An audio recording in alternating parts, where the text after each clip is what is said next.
Chapter 3.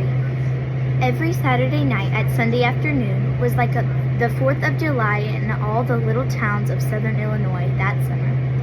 Miles of bunting draped dozens of platforms where speakers, by virtue of their prestige as men of property or exceptional eloquence, found themselves called upon to fan the wrath of the people. Families packed children and picnic baskets into wagons and drove to a different town each week, where the music of brass bands and the streams of inflamed oratory made a glorious succession of holidays for people long bound to the tedium of isolation.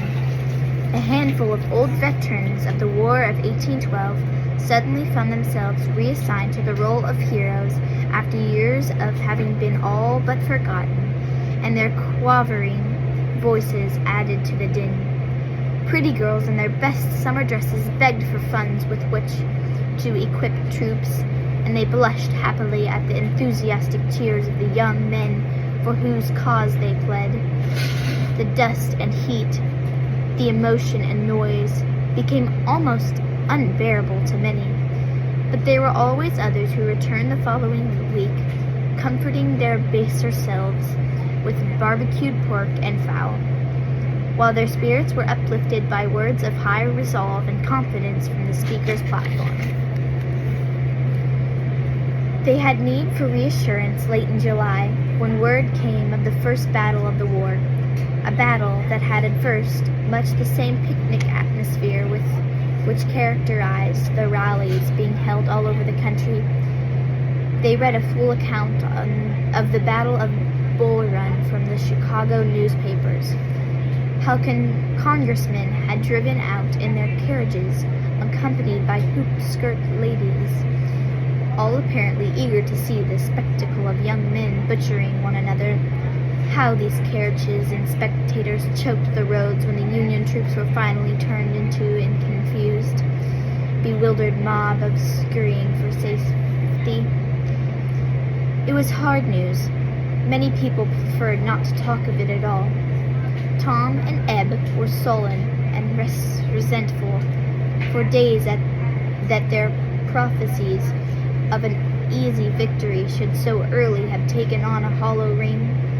Jethro noticed that there was no more talk of taking the South by the breeches, no more confident statements of ending the whole affair in one decisive swoop. Word of a fiasco at a place in the east called Ball's Bluff came while people were still stunned by the news from Bull Run. It was too much. Some people began to say the war might possibly go on for a year or longer. Others acknowledged that the South may have been right when it boasted that the northern factory workers would be no match for the bronzed young outdoor men below the Mason-Dixon line. Bill was silent throughout the turmoil that summer. He went to the rallies, often taking Jethro along. He sat in the dooryard night after night and listened as the two younger boys chafed to be off the minute they could be spared, and as John and Shadrach made their plans to leave at least by midwinter. Shadrach decided to abide by his contract to teach the winter sessions for school, which would be over in February, and John felt the need to wait until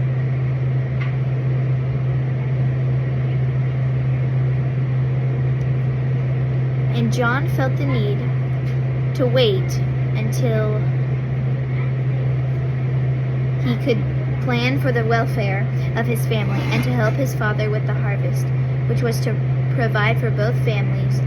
Bill listened quietly to all the talk, and his face was troubled as he looked at first one and then other speaker. But when they passed and seemed to wait for what he had to say, he turned away with a silent aloofness that none of them dared to challenge. In the late summer, shortly after Tom and Eb left, there was news of another defeat for the North. It was closer at home this time, at Wilson's Creek in Missouri. There were boys from Illinois at Wilson's Creek, and the war for many people in Jasper County had suddenly become a sorrowful reality. It was at Wilson's Creek that the Union commander, Nathaniel Lyon, was killed. And it was here, people said, that hundreds of boys died because the General Fremonts refused to send reinforcements to Lyon.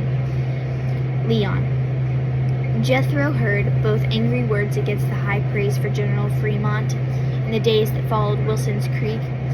Fremont was denounced as the general who had made Missouri a nightmare of hatred and turmoil by his self-imposed roles as emancipator of slavery in the state.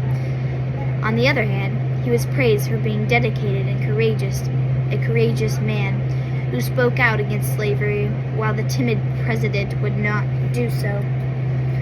The turmoil of Missouri spilled over into southern Illinois. Sumter and Bull Run and Ball's Bluff had been far away, but Wilson's Creek, at the conflicting passions of Missouri, were very close to the men who gathered to talk in the Crichton's yard, and to the wives and children who listened to the talk. Jethro listened with fascination to the new names of men and places. He heard admiration voiced for a brilliant young officer named McClellan, who had been put in top command of the army in the East. He became aware of such names as Seward and Chase. He knew who Senator Sumner was, and old Thad Stevens. What such names as Wendell Phillips and Henry Ward Beecher stood for. What roles were being played by the Jefferson Davis and Robert E. Lee. In later years, he remembered that these names had been part of a noisy confusion for him at first. Then they had slowly taken an orderly place in his mind, among dozens of others, as the great drama of the years unfolded. After the two younger boys had gone, Jethro took their place in the loft with Bill at night. Sometimes he dreamed about things he'd overheard in the conversations about Wilson's Creek, and when he awoke, often at the sound of his own cries, there was always Bill sitting on the edge of the bed beside him, talking quietly and pretending that the sound of a 9-year-old boy crying was a manly yell of pursuit and aggression. "You yelped just now, Jeff," Bill said on one such night. "Kind of a blood-curdling yelp it was. You giving somebody what for in your dreams?" In the dark, Jethro could admit his weakness. "I was scared," he whispered. "If I'd been awake, I wouldn't have seemed so bad to think about. But sleeping, I was scared." "Lots of us is scared sometimes," Bill answered. "When John and me was tykes, we used to be scared of witch stories that old Aunt Hetty Walker used to tell us when she'd come up to help Ma with the butchering work.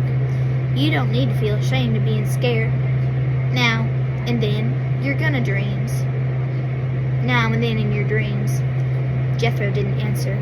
He lay quietly, still shaken by the terror of his nightmare. After a little silence, Bill spoke again in the same quiet voice. I can sit and talk a spell if it will help you to forget any ugly things that has come up in your dreams, if you ain't too sleepy.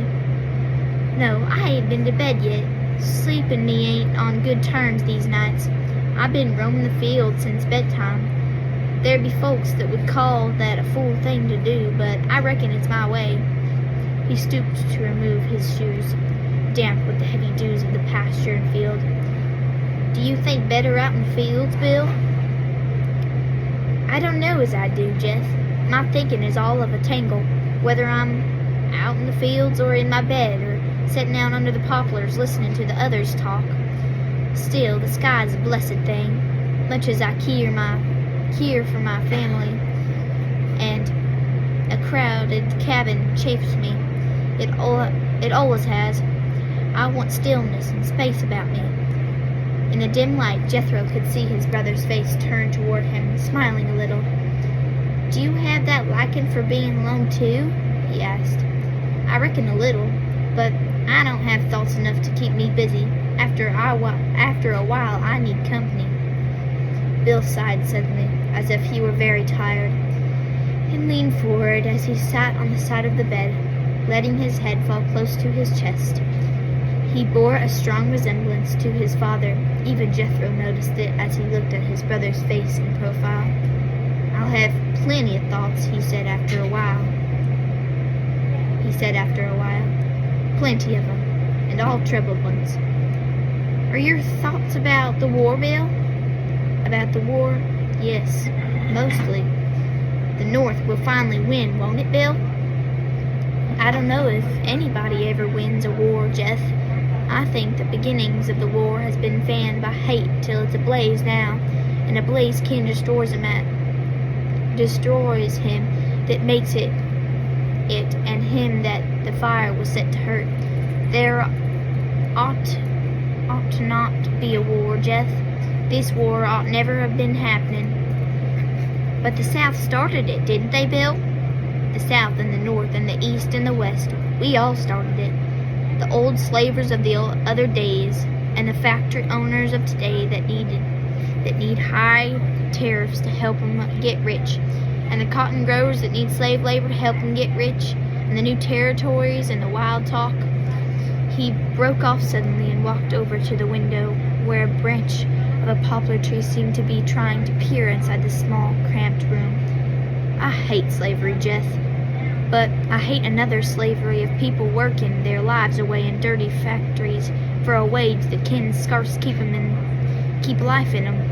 I hate secession, but at the time I can't see how a whole region can be able to live in their way of life is all of a sudden upset.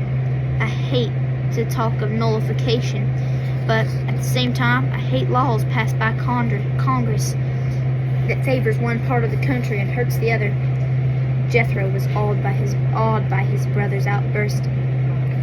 He knew that Bill was no longer talking to him, and he felt suddenly desolate and alone. "Why don't you come to bed, Bill, and leave off thinking more about the war?" "I can come to bed, but the thinking goes right on." To Jethro's surprise, he felt his brother's large, rough hand close over his own with a heavy pressure, as if somehow the owner of that hand had been in desperate need to clutch at something. "Pa and John, they are so sure. I mistrust myself. I mistrust my way of thinking. When I see how sure they can be, I want to be one with them. For John and me is close, and Pa is close with both of us. And yet I get full of anger when I see how sure they be. Bill, don't talk about it any more." The plea came involuntarily from Jethro's lips. Bill nodded then, and reaching down, tucked the quilt about Jethro's shoulders. "I hadn't ought to be saying these things to you, young feller. You go to sleep now. We got a stack of work cut out for us tomorrow. We won't be talking about these things anymore. Forget 'em if you can." Work was heavy that fall with 2 hands short, and there was a heaviness too that weighed down upon the spirits of those who worked. Jethro labored for long hours beside Bill, and both of them were grave, but no mention was ever made of the things that had been said on the night of Jethro's nightmare. And the days followed, one after another, much the same, except that each was shorter as autumn grew later. Autumn was lively and different to the tumult in the land that year. Color was splashed through the woods as if it had been thrown out by some madcap wastrel who spilled out, during the weeks of one brief autumn, beauty enough to last for years. There was gold, yellow, burnt gold, and gold turning to brown. There were reds blending with browns, greens and grays, and solid browns shining like silk. Jethro stood on the top of Walnut Hill one warm afternoon in October and yearned over the color that was his for the moment and would have been gone at the whim of the first wine-stepped rain that came to usher in the black days ahead. Oak, maple and poplar, sumac, wild grape, and dogwood. They all smiled at him that afternoon. And they said, "What war, little boy? What war?" He loved Walnut Hill, in spite of the sadness of the place since Mary died. There had been no sadness for Jethro when only the little boys were there. These three had been imaginary playmates for him when he was younger. He had talked with them, acquainted with them, and family gossip, instructed them occasionally when it had seemed timely and proper for him to do so. Once, Matthew Crichton, standing concealed among the trees, had heard Jethro explaining a new slingshot to someone very real to him. "Bill made this for me," he was saying that day. "You remember Bill, don't you?" "Of course you do. He's a pretty good old Bill, better than Tom or Ed or John." "John, he's good, but he's got a young'un of his own, and he likes him best." "Well, you want to try this slingshot once, little Nate?" "Sure you can. I'll help you. Now, you two other boys, mind your manners just a minute. You'll have your turn." Matt had watched Jethro's whereabouts more closely after that, and the boy realized that for some reason his father did not approve of his going up to play on Walnut Hill. After Mary was there, he stayed away through his own choice. He knew that Mary was dead, and it made a great deal of a difference. On that afternoon, in the autumn of '61, he made one of his rare visits to the hill. Drawn to it by the beauty of the surrounding woods, and perhaps by the somber mood of the times, he no longer talked to the children, though a phase of innocence had passed, which would never be recaptured. At the foot of the hill, Crooked Creek flowed on its noisy way across the farm, spanned at a point where it was widest by a wooden bridge that had swayed threateningly for as long as Jethro could remember, but had never quite given in to total collapse. Across the creek, the brown fields stretched, bounded by staggering lines of gray rail fences. The crossed timber supporting the rails had a look of bayonets when they were silhouetted against a twilight sky. A line of wild geese flew southward far overhead, and Jethro stood motionless as he watched them disappear from sight. So engrossed he was with the flight of the geese that he did not hear Bill's footsteps until his brother was quite near. He caught his breath at sight of Bill's face, which was swollen and beginning to grow discolored from the deep cut and many bruises. "What hurt you, Bill?" he asked, his voice barely audible, for he was pretty sure he knew. "We had a fight, Jeth, about an hour ago. We fought like two madmen, I guess." "You and John?" Bill's sigh was almost a moan.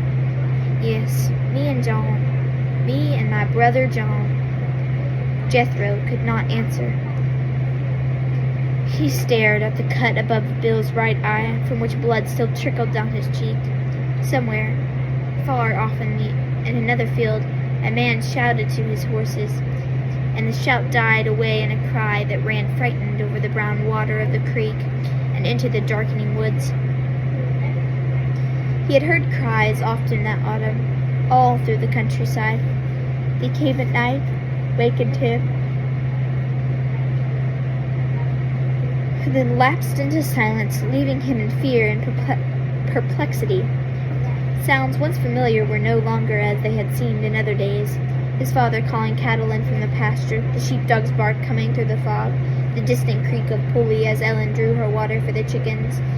All these once familiar sounds had taken on overtones of wailing, and he seemed to hear an echo of that wailing now.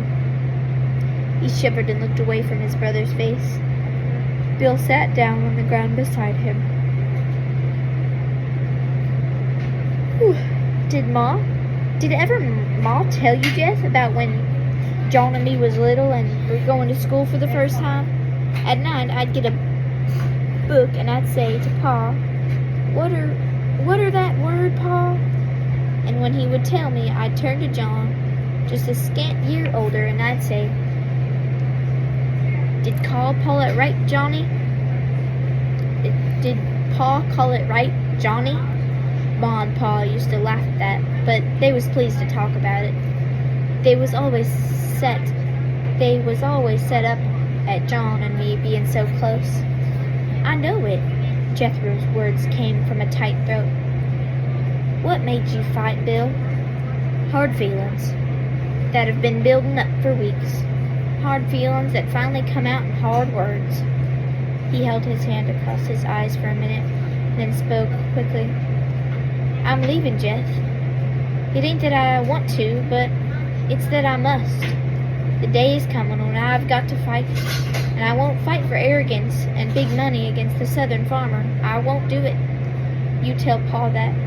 Tell him, too, that I'm taking my brown mare. She's mine, and I have the right. Still, it will leave him short, so you tell him that I'm leaving money I made. I'm leaving money I made at the sawmill and at corn shucking. It's inside the cover of Bill's Bible. It's inside the cover of his Bible. You tell him to take it and buy another horse." Jethro was crying unashamedly in the face of his grief. "Don't go, Bill. Don't do it," he begged.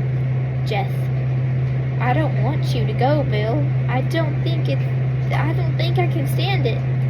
"Listen to me, Jeth. You're getting to be a sizable boy. There's going to be a lot of things in the years ahead that you'll have to stand.